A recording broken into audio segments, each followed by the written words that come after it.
Today, we will discuss some of the different incentive plans organizations can use for individual employees, salespeople, executives, and managers, as well as some organization-wide plans. We will not talk about any of the motivation theories discussed in your textbook, so be sure to read about them in Chapter 12. In order to have an idea of how incentives work, we need to spend some time discussing what motivates people. What motivates you to do things? Not just in work, but in all of the things you do.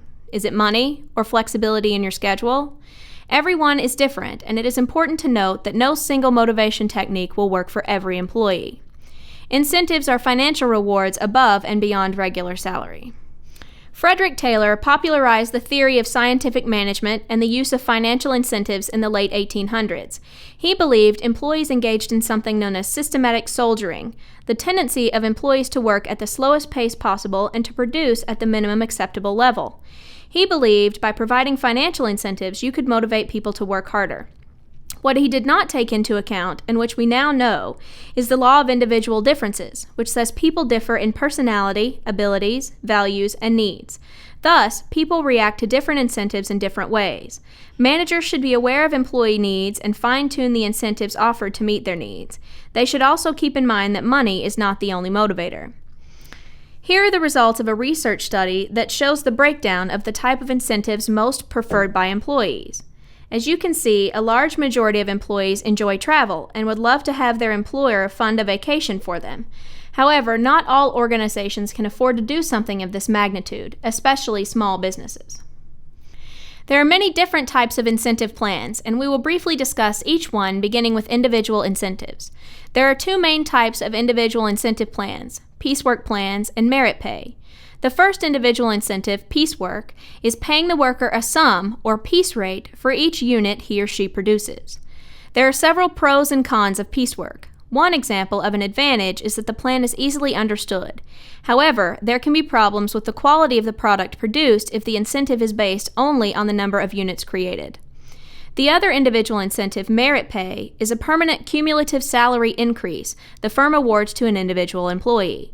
The raise can be based on the individual's performance alone or on a combination of both individual and organizational performance. Here is an example of a merit pay program that is based 50% on individual performance and 50% on organizational performance. You can see that if both the individual and the company have outstanding performance, then the employee will receive all of the merit pay.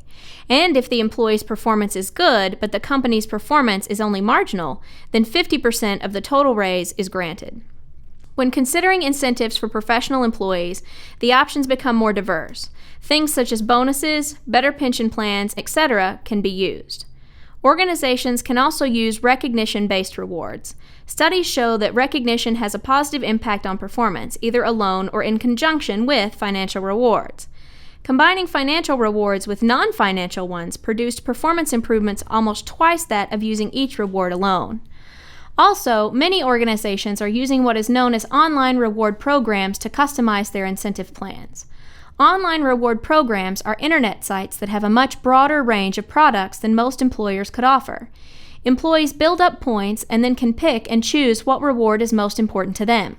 This customizability makes it much easier to bestow and deliver rewards. Now we should discuss incentives for salespeople.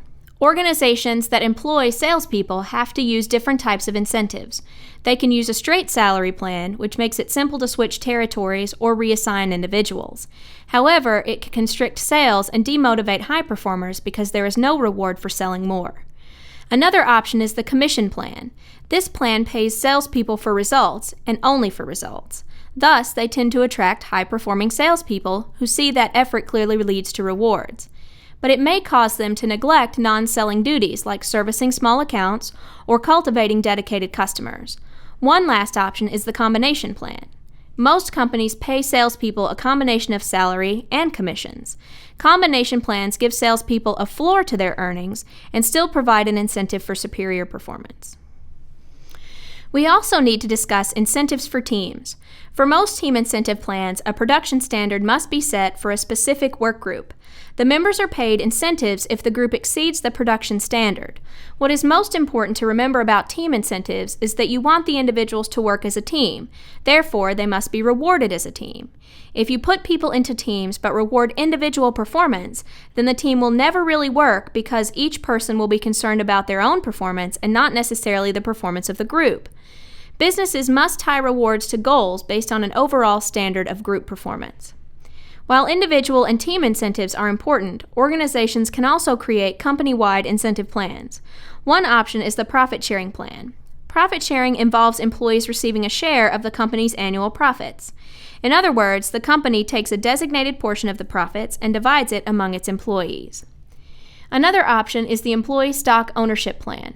Here, a firm purchases shares of its stock for employees, so when the organization succeeds, employees are rewarded because the value of the stock increases. Yet another option, known as a gain-sharing plan, is an incentive that engages some or all employees in a common effort to achieve productivity objectives, with any resulting cost savings, gains, shared among employees and the company. For example, if you find a way to reduce the amount of paper your organization uses, and that saves the company money, then the organization shares a portion of those savings or gains with you. Incentives for managers and executives can be the same as incentives offered to other employees, such as bonuses or stock options. But when speaking in terms of upper management and executives, we are talking about much bigger bonuses and much larger portions of stock that are handed out to these individuals. Almost any incentive plan can be scaled up to the executive level. Today, we have discussed the different types of incentive programs organizations can use to increase employee motivation. Now you should have a better understanding of how organizations can supplement an employee's basic compensation with other monetary incentives.